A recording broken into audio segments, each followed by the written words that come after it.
So once you give advertisement calling for expression of interest, you may get a lot of plans, resolution applicants with their plans. So it is the duty of the resolution professional to screen them according to provisions of the code, provisions and regulations of the code, and then those resolution plans which meet the criteria, filtering, that you can call it as filtering, and those only should be presented before the committee of creditors. And that section 29A, that also bars also have to be considered. The committee may approve any resolution plan with such modifications as it deems fit. So now it is not that once the resolution plan is come and it qualifies bars all covered, then it is being deliberated. So what is the purpose of deliberation? One is compliances with the law. Second is whether it is viable and feasibility study they can do. So they can ask the resolution professionals to come out with a better plan, whether they are willing to come out with that. As we have seen in Tisco versus Liberty, wherein all the three plans which came in, H1 is admitted by Tisco.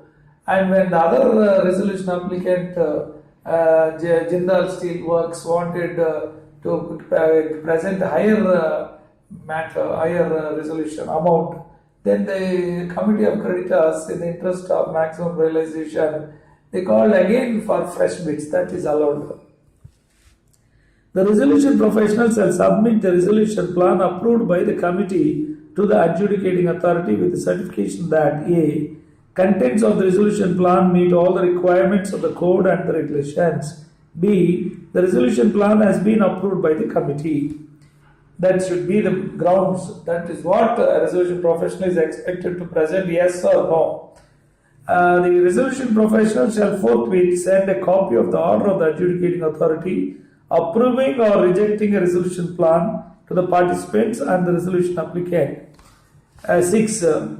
A provision in resolution plan which would otherwise require the consent of the members or partners of the corporate debtor, as the case may be, under the terms of the constitutional documents of the corporate debtor, shareholders agreement, joint venture agreement, or other document of a similar nature shall take effect, notwithstanding such consent has not been obtained. A provision in the resolution plan which would otherwise require the consent of the members or partners of the corporate debtor, as the case may be, under the terms of the constitutional documents of the corporate debtor, shareholders agreement, joint venture agreements, or other documents of the similar nature, shall take effect, notwithstanding that such consent has been not. Very important point. No proceedings shall be initiated against the interim resolution professional or the resolution professional, as the case may be, for any actions of the corporate debtor prior to the insolvency commencement date.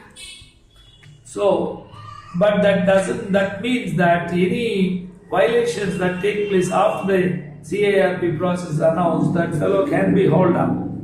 A person in charge of the management and control of the business and operations of the corporate debtor, after a resolution plan is approved by the adjudicating authority, may make an application to the adjudicating authority for an order seeking the assistance of the local district administration in implementing the terms of the resolution plan. So the protection also is being provided. This thing, that is another point which is to be considered. Now, taking all this into the Supreme Court felt that on a conjoint reading of these provisions, it is amply clear that the stipulation is to reckon the percentage of voting share of the financial creditors. For the purposes of the determining as to whether the proposed resolution plan has been approved by the COC or otherwise. When it comes to the method of voting and for determining the outcome of the voting with regard to other subjects other than the approval of the resolution plan discussed in the meeting of COC, the same is governed by Regulation 25 as applicable in 2017, and the same is read as under that we have discussed Regulation 25. Now, the further, if it is not going to comply with all these things, then liquidation is the only alternative. There is no further alternative is possible. So, once what should, and now the next question comes that platform has shifted from the Committee of Creditors and then it is now before the adjudicating authority. So the question now the Supreme Court has taken up, what are the points, what is the duty and justiciable actions of the adjudicating authority have been explained detailedly in para 33. Upon the receipt of a rejected resolution plan, the adjudicating authority is not expected to do anything more, but it is obliged to initiate liquidation process under Section 33(1) of the Code. The legislature has not endowed the adjudicating authority with the jurisdiction or authority to analyze or evaluate the commercial decision of COC, much less to inquire into the justness of the rejection of the resolution plan by the dissenting financial creditors. For the legislative history and background in which INB Code has been enacted, it is noticed that a completely new approach has been adopted for speeding up the recovery of the debt due from the defaulting companies. In the new approach, there is a calm period followed by a swift resolution process to be completed within 20 to 70 days outer limit, failing which the initiation of liquidation process has been made inevitable and mandatory. Para 33. In the earlier regime, the corporate debtor could indefinitely continue to enjoy the protection given under Section 22 of SICA Act or under the enactments which has now been forsaken. Besides, the commercial wisdom of COC has been given paramount status without any judicial intervention. Two important issues have been given. Then the time limit of 270 days and also commercial wisdom of the Committee of Creditors cannot be questioned by the adjudicating authority. Adjudicating authority is should be confined to whether the plan is within the parameters.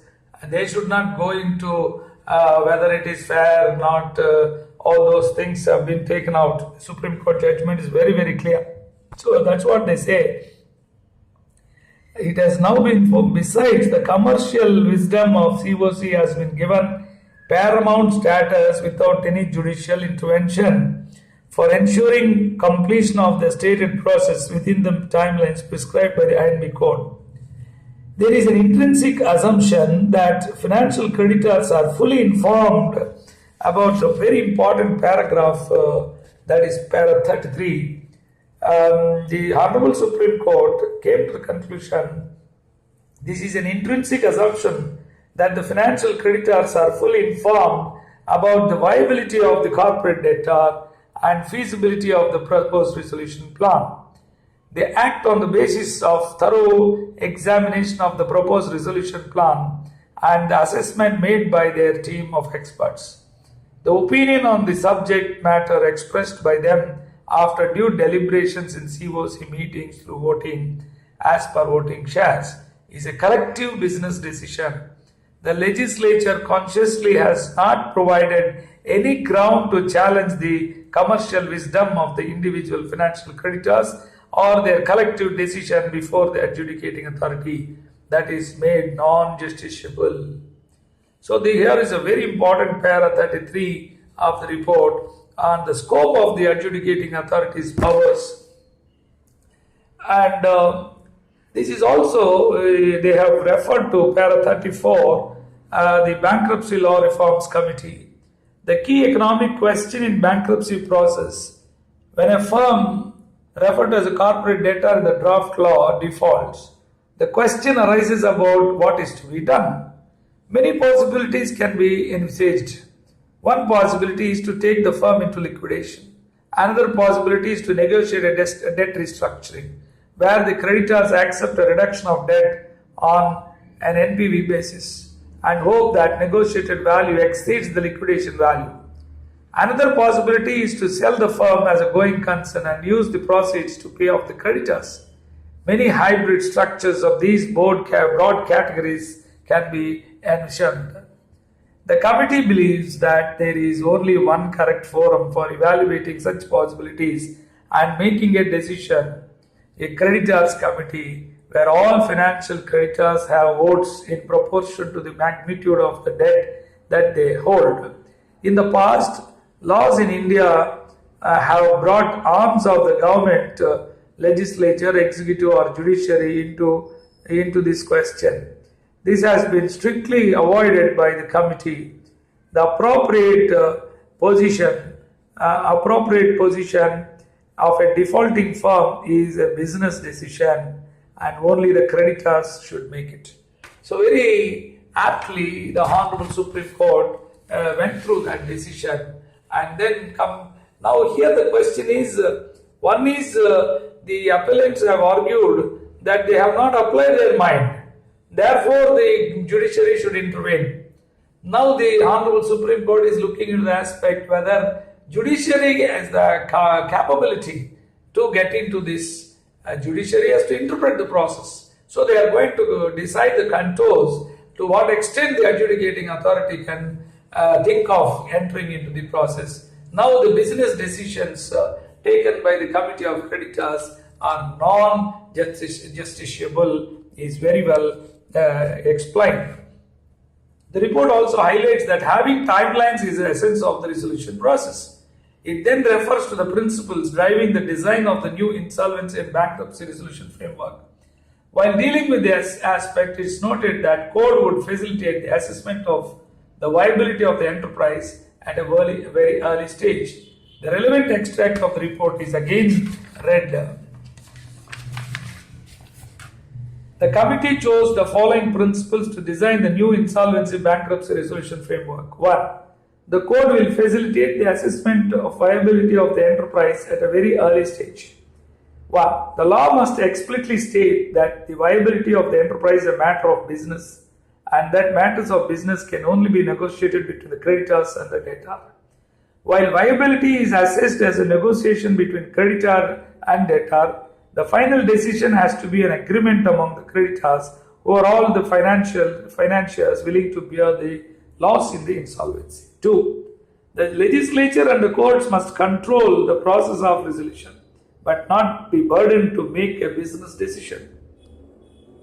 The law must set up a calm period for insolvency resolution where the debtor can negotiate the assessment of viability without fear of debt recovery enforcement by the creditors.